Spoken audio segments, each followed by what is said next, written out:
और अब प्रश्नकाल में बात होगी एक गंभीर मुद्दे की। जी हां, क्लासरूम जहां सपने बनते हैं, अब वही क्लासरूम खून से क्यों रंग रहे हैं। पंजाब के तरन तारण के एक लॉ कॉलेज में एक छात्र ने क्लासरूम में घुसकर छात्रा के सिर में गोली मार दी और फिर खुद को भी उसने शूट कर लिया। बताया जा रहा है कि मामला एक तरफा प्यार का था, लेकिन सवाल सिर्फ एक घटना का नहीं, सवाल उस बढ़ते गुस्से, उस पागलपन का है जो आज के युवाओं के भीतर भरता जा रहा है। आखिर कैसे क्लासरूम तक गन कल्चर पहुंच रहा है? क्यों एक छोटी सी नाकामी या रिश्तों में इनकार कुछ युवाओं को इतना हिंसक बना रहा है कि वो हत्या और आत्महत्या जैसे खौफनाक कदम उठा रहे हैं। पिछले कुछ समय में लगातार ऐसे कई मामले सामने आ चुके हैं जहां रिश्तों का तनाव, सोशल मीडिया का दबाव और मेंटल हेल्थ की अनदेखी और हथियारों तक आसान पहुंच एक खतरनाक कॉकटेल बनाते हुए दिख रहा है। एक्सपर्ट्स कहते हैं कि भावनाओं को संभालने की ट्रेनिंग की कमी है, परिवार और संस्थानों में संवाद की कमी है और ना को स्वीकार ना कर पाने की मानसिकता इन घटनाओं की वजह बन रही है। युवाओं को अतिवादी कदमों की ओर धकेल रहे हैं। तरन तारण की घटना ने एक बार फिर से सवाल उठा दिए हैं कि क्या हमारे कॉलेज और स्कूल सच में सुरक्षित हैं? क्या बच्चों में बढ़ते आक्रोश को पहचानने और रोकने की कोई व्यवस्था है? और क्या हम समय रहते नहीं जाग पाए तो ऐसे मामले और बढ़ेंगे? एक तरफा प्यार, गुस्सा और गन कल्चर समाज के लिए एक बड़ा अलार्म है। आखिर क्यों युवाओं में आक्रामक व्यवहार बढ़ता जा रहा है? इसके लिए कौन जिम्मेदार है और समाधान क्या है? इस पर हम चर्चा करेंगे। छोटी सिस्टर सी ਉਹਨੇ ਤਾਂ ਉਹਦੇ ਕਲਾਸ ਦੇ ਮੁੰਡੇ ਨੇ ਪ੍ਰਪੋਜ਼ ਕੀਤਾ ਠੀਕ ਆ ਉਹਦੇ ਘਰੇ ਵੀ ਗਿਆ ਸੀ ਪ੍ਰਪੋਜ਼ ਕਰਨ ਠੀਕ ਆ ਮੇਰੀ ਸਿਸਟਰ ਹੀ ਉਹ ਕਹਿੰਦੀ ਸੀ ਕਿ ਮੈਂ ਆਪਣੀ ਸਟੱਡੀ ਨਾਲ ਮੈਨੂੰ ਮਤਲਬ ਆ ਮੈਨੂੰ ਤੇਰੇ ਨਾਲ ਨਹੀਂ ਕੋਈ ਵੀ ਉਹਨੇ ਪਿਆਰ ਨਾਲ ਹੀ ਉਹਨੂੰ ਨਾ ਕੀਤੀ ਕਿ ਨਹੀਂ ਉਹਨੇ ਕੱਢਿਆ ਪਿਸਟਲ ਕਲਾਸ ਦੇ ਵਿੱਚ ਉਹਨੇ ਉਹਦੇ ਮਤਲਬ ਮੇਰੀ ਛੋਟੀ ਸਿਸਟਰ ਤੇ ਉਹਨੇ ਸ਼ੂਟ ਕਰਤਾ ਕੀ ਨਾਮ ਸੀ ਉਹਦਾ ਪ੍ਰਿੰਸ ਹੀ ਮੁੰਡੇ ਦਾ ਨਾਮ ਤਰਨਤਾਰਨ ਕੁੜੀ ਦਾ ਨਾਮ ਸੰਦੀਪ ਕੌਰ ਤੇ ਨਹੀਂ ਕਾਲਜ ਦੇ ਵਿੱਚ ਪਿਸਟਲ ਕਿੱਦਾਂ ਗਿਆ ਕੋਈ ਸਿਕਿਉਰਿਟੀ ਦੀ ਘਾਟ ਹੈਗੀ ਉਹੀ ਤੇ ਕਾਲਜ ਦੇ ਵਿੱਚ ਸਿਕਿਉਰਿਟੀ ਹੈ ਹੀ ਨਹੀਂ ਪ੍ਰਿੰਸੀਪਲ ਇੱਥੇ ਹੈ ਹੀ ਨਹੀਂ ਮੌਜੂਦ ਪ੍ਰਿੰਸੀਪਲ ਆਪ ਨਹੀਂ ਹੈਗਾ ਤੁਹਾਨੂੰ ਪਤਾ ਹੀ ਨਹੀਂ ਸਾਡੇ ਕਾਲਜ 'ਚ ਹੁੰਦਾ ਕੀ ਪਿਆ ਇਹ ਦੋਨੋਂ ਇਕੱਠੇ ਪੜ੍ਹਦੇ ਸੀ क्लास दोनों क्लासमेट्स से। हाँ जी, इधर पंजाब लॉ कॉलेज है सरियाली रोड पे। तो इधर ना एक लड़का प्रिंस राज और लड़की का नाम है संदीप कौर। प्रिंस राज और संदीप लॉ कॉलेज में इकट्ठे पढ़ते हैं। तो उसने आज सुबह जब क्लास शुरू होने लगी थी तो लड़की को सिर में गोली मार दी और खुद भी गोली अपने मार ली है। तो लड़के की हालत क्रिटिकल है, लड़की की मौत हो गई है, लड़के को हॉस्पिटल में शिफ्ट कराया है।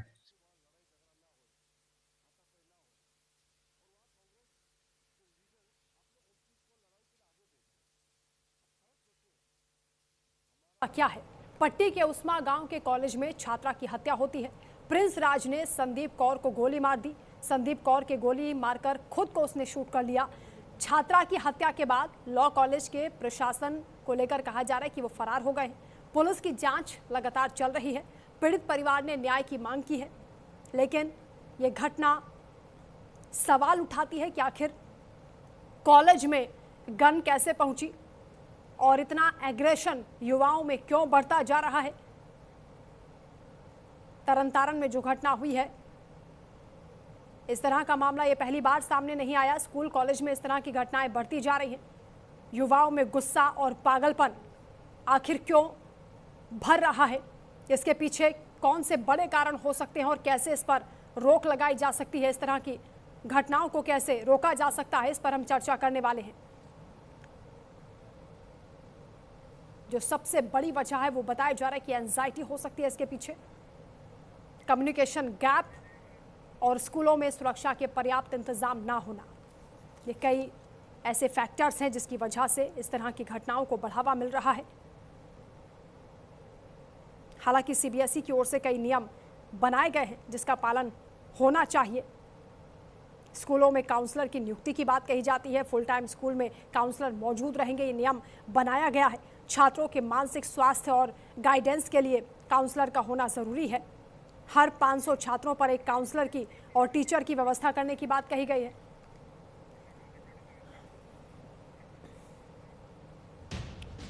एक बार फिर से घटना आपको बताते हैं तरन तारण में जो कुछ हुआ, किस तरीके से पहले मर्डर हुआ और उसके बाद सुसाइड किया गया। एक तरफा प्यार से जोड़कर ये पूरी वारदात देखी जा रही है। दरअसल छात्र ने वैलेंटाइन वीक में छात्रा को प्रपोज किया। छात्रा संदीप ने प्रपोजल को ठुकरा दिया। छात्रा के इनकार पर प्रिंस बौखला गया और गुस्से में इस छात्र ने संदीप कौर को गोली मार दी। हत्या के बाद खुद को भी उसने खत्म कर लिया, यानी सुसाइड कर लिया। तो मर्डर और सुसाइड को लेकर कई सवाल है कि कॉलेज में छात्रों की कोई सिक्योरिटी क्यों नहीं थी, हथियार के साथ इस छात्र की कैसे कॉलेज में एंट्री हुई, प्रिंस को पिस्टल कहां से मिली, ये गंभीर सवाल है। और सवाल ये भी है कि कॉलेज प्रशासन आखिर क्यों फरार हो गया। जब जिम्मेदारी और जवाबदेही का वक्त आया है तो क्यों प्रशासन वहां से भाग खड़ा हुआ है। छात्र बड़ी आसानी से वहां गन लेकर कैसे पहुंच गया, और इस तरह से जब वो इस घटना को अंजाम दे रहा था तो किसी ने उसे रोकने की कोशिश क्यों नहीं की। वहां पर जो स्टाफ था क्या उसने नहीं रोका। और सवाल ये भी कि आखिर अब प्रशासन अपनी जिम्मेदारी से क्यों भाग रहा है। तो कई तरह के सवाल हैं। लॉ कॉलेज में जिस तरह से मर्डर हुआ, उसके बाद सुसाइड हुआ है, एक तरफा प्यार की ये कहानी बताई जा रही है, लेकिन कई और सवाल इससे उठ रहे हैं कि वजह चाहे जो हो, लेकिन इस तरह से कॉलेज में छात्रों की सिक्योरिटी को लेकर जो प्रश्न चिन्ह लगा है उस पर जवाबदेही तय होनी चाहिए। प्रिंस को पिस्टल कहां से मिली, कॉलेज प्रशासन आखिर क्यों भाग खड़ा हुआ। और इससे पहले भी इस तरह की कई घटनाएं सामने आई हैं जहां ये सवाल उठे हैं कि युवाओं में इतना एग्रेशन कहां से आ रहा है। आपको याद होगा गाजियाबाद में भी इससे पहले इस तरह की एक घटना सामने आई थी जहां 3 बहनों ने सुसाइड कर लिया था। हालांकि अब इसकी जांच हो रही है कि सुसाइड है या फिर कुछ और है, लेकिन 3 बहनों की सामूहिक आत्महत्या ने पूरे शहर को झकझोर कर रख दिया। और अब इस दर्दनाक घटना के बाद प्रशासन हरकत में आया। जिले के सरकारी और गैर सरकारी स्कूलों में अब काउंसलर्स तैनात किए जा रहे हैं ताकि बच्चों की मानसिक स्थिति को, यानी उनकी मेंटल स्टेट को समझा जा सके। किसी तरह के क्या वो तनाव में है, दबाव में है या फिर डिप्रेशन के संकेत समय रहते पकड़े जा सकें तो ये मुमकिन हो सकता है कि इस तरह की घटनाओं को रोका जा सके। स्कूलों को निर्देश दिए गए हैं कि छात्रों से नियमित बातचीत होनी चाहिए, उन्हें इमोशनल सपोर्ट मिलना चाहिए और पेरेंट्स के साथ भी समन्वय बढ़ाया जाए। मकसद साफ है कि कोई बच्चा चुपचाप अंदर ही अंदर टूटता ना रहे और ऐसी घटनाएं दोबारा ना हो। बच्चों की मानसिक सेहत की भी जिम्मेदारी उतनी ही आवश्यक है जितनी की पढ़ाई, क्योंकि मेंटल हेल्थ अगर ठीक नहीं है तो छात्र क्या कदम उठाएगा। इस तरह की खौफनाक वारदात बढ़ती जाएंगी और ये ज़रूरी है कि उन्हें रोका जाए। शुरुआती दौर में ही अगर इसकी पड़ताल हो जाए, इसकी जाँच हो जाए तो इस तरह की घटनाएँ थम सकती हैं। अब CBSE का जो नया नियम है वो भी आप जान लीजिए। CBSE की ओर से गाइडलाइन दी गई है कि स्कूलों में काउंसलर की नियुक्ति की जाए, फुल टाइम स्कूल में काउंसलर मौजूद रहे। छात्रों के मानसिक स्वास्थ्य और गाइडेंस के लिए ज़रूरी है कि वहां पर काउंसलर हो और हर 500 छात्रों पर एक काउंसलर की व्यवस्था हो और वेलनेस टीचर की भी व्यवस्था हो। कई प्राइवेट और सरकारी सहायता प्राप्त स्कूलों पर भी ये गाइडलाइंस लागू हैं। काउंसलर की योग्यता, जिसमें या तो बैचलर या मास्टर डिग्री के साथ डिप्लोमा ट्रेनिंग भी ज़रूरी है। जो नियुक्त काउंसलर हैं उन्हें CBSE से ट्रेनिंग भी लेनी होगी। CBSE के पास 50 घंटे की कैपेसिटी बिल्डिंग प्रोग्राम है। CBSE स्कूलों में जल्द काउंसलर तैनात होंगे, वेलनेस टीचर को तैनात किया जाएगा और इससे CBSE ने एफिलिएशन नॉर्म्स में भी इसे शामिल किया है। और इसका मकसद ये है कि छात्रों पर पढ़ाई के जो दबाव है उसे कम किया जाए, उनके मानसिक स्वास्थ्य समस्याओं से निपटा जाए। और हाल ही में जिस तरह की घटनाएं हुई हैं, चाहे वो गाजियाबाद की बात कर लीजिए, तरन की बात कर लीजिए, या ये बहुत बड़ी घटनाएं हैं और दुर्भाग्यपूर्ण कि छात्र जो पढ़ने के लिए स्कूल कॉलेज जाते हैं इस तरह की घटनाओं को अंजाम दे रहे हैं, चाहे आत्महत्या हो या फिर हत्या हो। प्रशासन और सिक्योरिटी को लेकर भी सवाल उठ रहे हैं।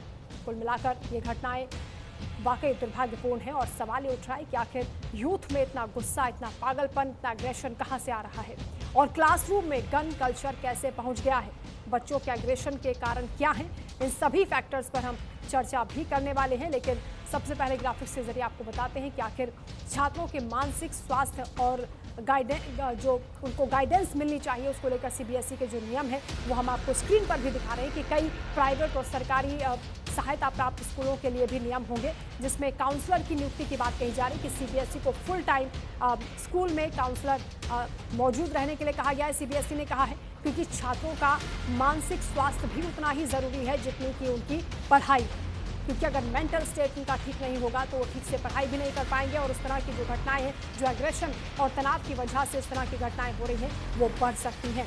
काउंसलर को CBSE से भी ट्रेनिंग लेनी होगी, ये भी इस गाइडलाइन में कहा गया है। काउंसलर की योग्यता भी CBSE की ओर से तय की जाएगी और बाकायदा उन्हें ट्रेन किया जाएगा कि कैसे एक छात्र को ये समझाया जाए कि वो पूरी तरह से उसकी जो स्थिति है वो ठीक नहीं है, उसका मेंटल स्टेट ठीक नहीं है और उसे कैसे बेहतर किया जा सकता है। कम्युनिकेशन गैप जो पेरेंट्स और छात्रों के बीच में भी सामने आता है, उसको लेकर भी एक बड़ी चिंता की बात है और आपस में समन्वय बनाने की बात कही जा रही है। पेरेंट्स को भी इस बात का ध्यान रखना होगा कि छात्र जो उनके बच्चे हैं वो किस तरीके से पढ़ाई कर रहे हैं और किस दूसरी गतिविधि में संलिप्त हो रहे हैं, कैसा माहौल उनको मिल रहा है, इस पर नजर रखनी चाहिए।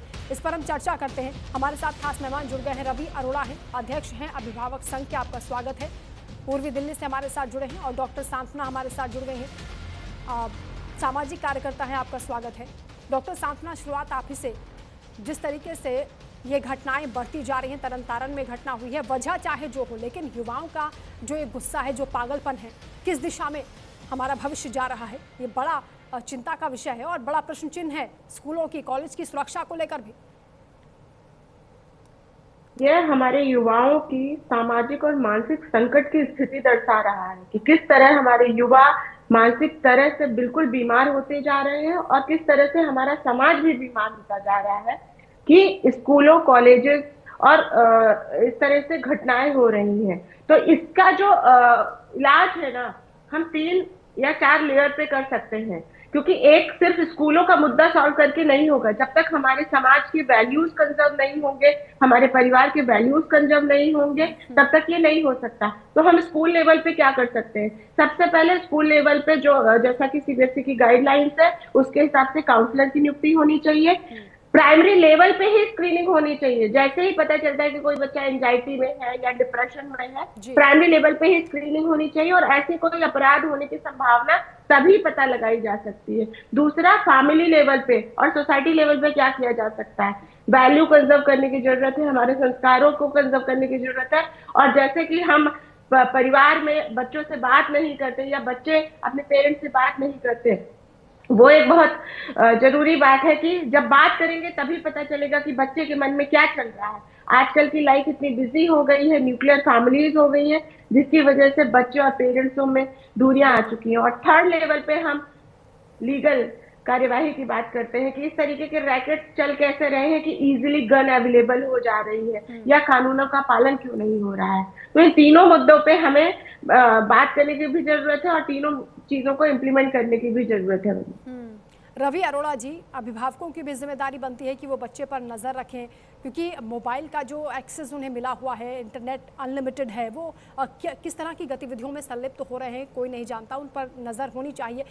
इसके साथ ही जो स्कूल कॉलेज हैं वहाँ पर भी उनकी सुरक्षा को लेकर जिम्मेदारी तय होनी चाहिए, क्योंकि इस तरह की घटनाएं अगर बढ़ेंगी तो मुझे लगता है कि बहुत बड़ी चिंता है और इस तरह की घटनाओं से सबक लेना चाहिए। शुरुआत में ही नजर अगर रखी जाएगी तो ये इतनी बड़ी घटनाएं नहीं होगी। जी वंदना जी, मैं समझता हूँ आपने मेरे मुंह की बात छीन ली कि आज सच्चाई ये है कि जिस बच्ची का कत्ल कर दिया जाता है, जिस छात्रा का कत्ल कर दिया जाता है, यह कोई पहला मामला नहीं है। पिछले 1 दशक के अंदर जिस प्रकार से स्क्रीनिंग टाइमिंग बढ़ा है बच्चों के बीच में, खासकर टीनेज के बच्चे जो है उन पर नजर रखनी बहुत जरूरी है। खासकर आपको बता दूं कि जो फ्री डाटा 5G जो लगातार बच्चों को मिल रहा है, उसमें जो परोसा जा रहा है सोशल मीडिया पर मटेरियल जो परोसा जा रहा है, मुझे लगता है कहीं ना कहीं गलत दिशा में टीनेजर्स जा रहे हैं। और यह कोई एक बच्चा नहीं है, ऐसे बहुत सारे मामले होंगे जो सामने भी नहीं आ पाते, लेकिन क्योंकि हत्या कर दी गई है तो आज पूरी दुनिया के सामने ये एक चैलेंज बन के उभरा है। इससे पहले भी है, वर्षा नाम की एक बच्ची जो गुरुजम्बेश्वर यूनिवर्सिटी हिसार में पढ़ती थी, उसका भी ऐसे ही धारदार हथियार से गला दे दिया गया था। तो ऐसे मामले लगातार पिछले 1 दशक से जिस प्रकार से बढ़े हैं, ये गन कल्चर देखिए, उसके लड़के के पिता, प्रिंस के पिता सीआरपीएफ में थे और यह गन जो थी वो सेना में इस्तेमाल की जाती, जिसका इस्तेमाल किया गया। पुलिस अभी जांच कर रही है, लेकिन मामला सिर्फ यहाँ तक ही सीमित नहीं है। आप समझिए, पहले बच्चों को खाने में जो डाइट होती थी उसका माँ बाप बहुत ख्याल रखते थे, और आज पूरी तरह से मैदे से बने हुए प्रोडक्ट पर बच्चे आश्रित हो चुके हैं। मतलब ना उनको अच्छी डाइट मिल रही है, ना उनको अच्छा जो है समाज के संस्कार मिल पा रहे हैं, ना उनको एक पूरी जिंदगी जो है जो पारिवारिक माहौल होता था उससे हटकर पूरी तरह से स्क्रीन लाइफ हो चुकी है उनकी। तो कहीं ना कहीं जो रील बनाते कुछ ऐसा दिमाग में उनका चलने लगा है, उस पर कंट्रोल करना यह जिम्मेदारी समाज की बनती है, परिवार की बनती है, क्योंकि स्कूल के ऊपर हम सारी जिम्मेदारी थोप रहे हैं, ऐसा संभव नहीं है। काउंसलर अपॉइंट करने से देखिए कोई नहीं कहेगा कि मेरा बच्चा टीनेजर है और वो है मेंटली डिसेबल है, कोई भी नहीं कहेगा, ना माँ बाप कहेंगे कि कोई कहता भी है स्कूल तो पेरेंट्स उनसे लड़ने चले जाएंगे स्कूल वालों से। तो ऐसे में जिम्मेदारी समाज की भी उतनी ही बनती है, परिवार की भी बनती है कि हमारा बच्चा आखिर कर क्या रहा है, उस पर नजर रखी जाए। दूसरा, अगर किसी भी बच्ची पर इस प्रकार की कोई हरकत होती है पहली ही बार में उस पर कहीं ना कहीं प्राथमिकी दर्ज हो, ताकि इससे दोनों परिवार बचेंगे। क्योंकि देखिए सिर्फ संदीप कौर का परिवार खत्म नहीं हुआ, प्रिंस का परिवार भी खत्म हुआ है। उसके माँ बाप देश की सेवा कर रहे थे, लेकिन आज उस बच्चे ने अपने परिवार का नाम ही खराब नहीं किया, कहीं ना कहीं उसका परिवार भी उतना ही दुखी है। हमें समझना होगा इन बच्चों के अंदर आखिर एंजाइटी पैदा हो कैसे रही है, और इसके लिए दोनों तरफ से जिम्मेदारी निभानी होगी, समाज को भी और परिवार को भी। स्कूल की अपनी जिम्मेवारियां हैं, उस पर तो हम नकेल लगा सकते हैं, हम आवाज उठा सकते हैं कि स्कूलों के ऊपर पहले लगाया जाए। आप समझिए, क्या आप स्कूलों के अंदर भी सुरक्षा जांच होगी? है बहुत बड़ा सोचने वाला मैटर है। मतलब आज हमें, अगर हमारे समाज की ही है कमी और हमें इसे मिलकर दूर करना होगा। लेकिन सबसे बड़ी बात है कि सोशल मीडिया पर सेंसर लगाया जाए। उसके अलावा जो बच्चों को डाइट दी जा रही है उसका ख्याल अपने उनके माँ बाप को रखना चाहिए। तीसरा, जिस प्रकार का मटेरियल अगर परोसा जा रहा है उसके लिए नेट को जिस प्रकार से ऑस्ट्रेलिया सरकार ने किया, कहीं ना कहीं बच्चों पर लगाम कसनी बहुत जरूरी है कि स्क्रीन टाइम कम किया जा सके, उनको एक ऐसा माहौल दिया जा सके, जो हेल्दी माहौल दिया जा सके, ताकि वो परिवार में बैठकर बात कर सके। और इसके लिए स्कूल को भी प्लानिंग करनी होगी, यह भी जरूरी है, मैं मानता हूँ। लेकिन सारी जिम्मेदारी हम अभी फिलहाल स्कूलों पर नहीं डाल सकते, परिवारों को भी, क्योंकि मैं खुद अभिभावक संघ का अध्यक्ष हूँ, तो मैं अपने तरफ से हम लोग बड़ा प्रयास करते हैं। और दिल्ली सरकार ने कई ऐसे नियम लेकर आई है जिसके अंदर पेरेंट्स और टीचर्स के बीच में समन्वय बिठाया गया है और लगातार मीटिंग जारी है। मैं समझता हूँ ऐसे बच्चों के बारे में लगातार पता चलता है, उनकी काउंसलिंग कराई जा रही है और दिल्ली में यह प्रयास शुरू हो चुका है। लेकिन सच्चाई है कि अभी भी जितनी जिम्मेदारी अभिभावकों की है उतनी ही जिम्मेदारी जो स्कूल कॉलेज प्रशासन है उसकी भी बनती है कि छात्र क्या कर रहा है उस पर नजर रखी जाए। डॉक्टर सांत्वना, क्योंकि हमें उन फैक्टर्स पर भी चर्चा करनी चाहिए जिसकी वजह से ये सारी घटनाएं हो रही हैं, या फिर छात्र एंजाइटी की तरफ जा रहे हैं, डिप्रेशन में जा रहे हैं, अकेलापन महसूस कर रहे हैं, या फिर इस तरह की उनके दिमाग में खुराफात आ रही है। क्योंकि जो सोशल रिस्पॉन्सिबिलिटीज़ हैं वो ना के बराबर अब युवाओं में दिखाई देती है।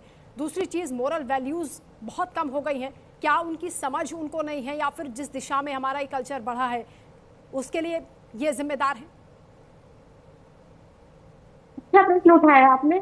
जैसे आप कह रहे थे कि सोशल वैल्यूज का डिग्रेडेशन हुआ है। हुआ क्या है कि हम वेस्टर्नाइजेशन की दौड़ में इतने अंधे हो चुके हैं कि सिर्फ बच्चे नहीं, हम स्वयं भी वो वैल्यूज फॉलो नहीं कर पाते और बच्चों को भी आगे प्रदान नहीं कर पाते हैं।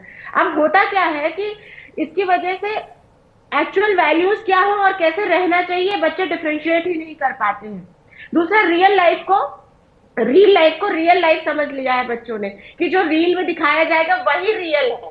तो ये जैसा आप मेरे पहले के पैनलिस्ट भी बात कर रहे थे, मैं इस बात से सहमत हूँ कि हम फ्रीडम ऑफ एक्सप्रेशन के नाम पे कुछ भी नहीं परोस सकते समाज में, क्योंकि ये युवाओं को, बच्चों को बहुत बैडली इम्पैक्ट करता है। तो इसलिए रियल लाइफ को रियल लाइफ पहले मानना बंद करना पड़ेगा, और जो हमारे संस्कार थे, जो हमारे पहले के संस्कार थे, उनको वापस हमें जीना पड़ेगा, सोसाइटी में इनकलकेट करना पड़ेगा। अदरवाइज ये जो सामाजिक स्थिति बनती जा रही है धीरे धीरे और भी बुरी होगी। और जो मैं एक बात कह रही थी शुरू में कि हमें 3 लेयर पे काम करना पड़ेगा। तो जब हमारी समाज और परिवार की रिस्पॉन्सिबिलिटी आती है तो हमें खान पान, उनके साथ बातें करना, उन्हें कैसे माहौल देना, ये सब पे सोचना पड़ेगा। सिर्फ स्कूल भेजना, बड़े बड़े स्कूलों में एडमिशन करा देना ही जिम्मेदारी नहीं होनी चाहिए अभिभावक की। अभिभावक की यह भी जिम्मेदारी होनी चाहिए कि अपने बच्चों के साथ बैठकर बात करें, सोसाइटी में जाए तो कैसा व्यवहार करें। पहले नैतिक शिक्षा नाम का एक सब्जेक्ट लगा करता था और अब वो सब्जेक्ट ही गायब हो गया है। मतलब आप देखिए, नैतिक शिक्षा पर कोई बात ही नहीं होती है। आजकल उसको समझा जाता है कि ये तो बिलो द बेल्ट बात है। छात्रों पर भी उस तरीके का कंट्रोल अब स्कूल कॉलेज में दिखाई नहीं देता जो पहले होता था। लेकिन रवि जी, इसके लिए जी बोलिए। मैं ये कह रही हूँ कि देखिए, हमें कंट्रोल कल्चर से आगे बढ़कर हमें बात करनी पड़ेगी। कंट्रोल कल्चर अगर दिमाग में रख के हम काम करेंगे तो इट्स नॉट पॉसिबल, क्योंकि जब हम कंट्रोल करते हैं तो बच्चे जो हैं वो डाइवर्ट होते हैं, भागने की कोशिश करते हैं। लेकिन क्रिमिनल एक्टिविटीज पर तो कंट्रोल करना होगा। यहाँ पर आप देखिए प्रशासन भाग खड़ा हुआ है और कैसे गन लेकर ये छात्र वहां पर पहुंचा, छात्रा का उसने मर्डर किया, खुद सुसाइड किया। ये बहुत बड़ी घटना है। कानून का भी फेलियर है, क्यों उसको गन इजीली वो यूज कर पाया और स्कूल में कैसे वो लेकर जा पाया, उसकी भी प्राइमरी लेवल पर स्क्रीनिंग होनी चाहिए। कैसे कोई बच्चा या मतलब कॉलेज का स्टूडेंट इस हथियार लेकर स्कूल में एंटर कर पा रहा है? क्या हम अमेरिका में रह रहे हैं?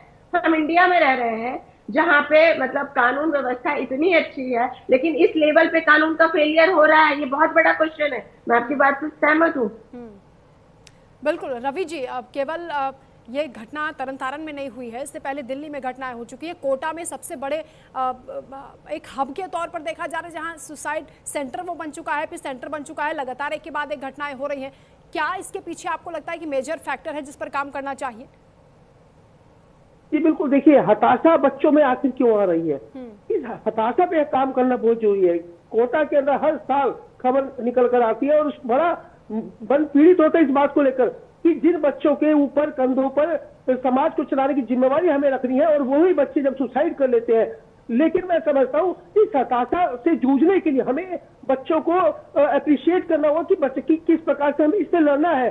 सिर्फ जीतना ही सब कुछ नहीं होता, हमें उन्हें हारना भी सिखाना पड़ेगा कि अगर हम हारते हैं तो हारने के बाद हम आगे कैसे बढ़ सकते हैं, कैसे दोबारा जीतेंगे, पहले से बेहतर करके दिखाएंगे। ये हमें सिखाना होगा। कहीं ना कहीं हर टाइम हम बच्चों पर एक बोझ डालकर चलते हैं कि हमें अच्छे नंबर चाहिए, हमें आपको टॉपर लेकर आना है। ग्रेड सिस्टम लाने के बाद भी मैं समझता हूँ आज बच्चों पर जो प्रेशर है वो इतना ज्यादा हो चुका है कि मैं बता नहीं सकता, क्योंकि आज छोटे छोटे बच्चों के ऊपर शिक्षा के नाम पर मैं समझता हूँ ग्रेड लाने के लिए पेरेंट्स का इतना ज्यादा प्रेशर बन चुका है कि उनको लगता है कि हमारा बच्चा किसी प्रकार से पीछे ना रह जाए। तो ये जो कहीं ना कहीं समाज को मैं समझता हूँ बच्चों के साथ शोषण है और इससे हमें निकलना होगा, इस सोच से निकलना होगा। हर देखिए अगर कपिल अगर बड़े बड़े देश के क्रिकेटर रहे, बड़े बड़े गीतकार रहे, क्या अगर वो यह सोचते कि हमें अगर शिक्षा से ही आगे बढ़ना था तो वो नहीं पढ़ पाते। हर आदमी हर चीज के लिए नहीं बना होता। तो इसीलिए हमें ये जब तक पेरेंट्स को ये चीज दिमाग से नहीं निकाल लेंगे, इन बच्चों में प्रेशर ऐसे ही बना रहेगा और ये सुसाइड करते रहेंगे, क्योंकि ये सपने बुनने आते हैं, ऐसी जगहों पर पढ़ने जाते हैं इंस्टीट्यूट के अंदर। तो मैं समझता हूँ यह समझना होगा कि आखिर कमी आ कहाँ रही है। यह जो बड़ी बात मैंने आपको कही वो मैं इसीलिए कह रहा हूँ बार बार कि आज पारिवारिक जिम्मेदारी भी उतनी ही बनती है जितनी स्कूल कॉलेज की बनती है, क्योंकि ये घर से शुरुआत होती है। हर माँ सोचता है कि हमारा बच्चा ग्रेड 1 है, मतलब हर टाइम उनके दिमाग में एक ही चीज चलती है और इसके लिए महंगी से महंगी ट्यूशन आप दे सकते हैं, महंगे से महंगे स्कूल में पढ़ा सकते हैं, लेकिन हर बच्चे का अपना एक मेंटली लेवल होता है तो वो उस हिसाब से काम करता है। लेकिन जब उसे लगता है कि मैं नहीं कर पाऊंगा, अपने माँ बाप की अपेक्षाओं में खरा नहीं उतर पाऊंगा, और वो सुसाइड कर लेता है। तो हमें उनको बताना होगा कि अगर आप हार रहे हो, अगली बार जीतोगे, पहले से बेहतर जीतोगे। लेकिन उस चीज से हम निकलकर कहीं ना कहीं बच्चों पर दबाव बना रहे हैं और ये दबाव सिर्फ घर से तो है ही है, उसके बाद स्कूल में बनाया जाता है, फिर कॉलेजेस में बनाया जाता है, तो उसके बाद समाज भी उनको ऐसे देखता है कि बच्चा हार चुका है तो इसको और ज्यादा बैलेंस बनाना होगा। बहुत ज्यादा छूट नहीं दी जा सकती है और बहुत ज्यादा प्रेशर भी आप छात्र पर नहीं बना सकते, चाहे पेरेंट्स हो या फिर चाहे स्कूल कॉलेज के प्रशासन को भी इस बात की जिम्मेदारी निभानी होगी और उनकी सुरक्षा का ख्याल रखना होगा ताकि इस तरह की घटनाओं पर लगाम लगाई जा सके। शुक्रिया आपका हमारे साथ जुड़ने के लिए रवि जी, और डॉक्टर सांत्वना आपका भी। प्रश्नकाल में आज के लिए फिलहाल इतना ही। आगे कल फिर हाजिर होंगे किसी और अहम मुद्दे के साथ। यहाँ रुक रहे एक छोटे से ब्रेक के लिए। खबरों का सिलसिला जारी है, देखते रहिए न्यूज़ इंडिया।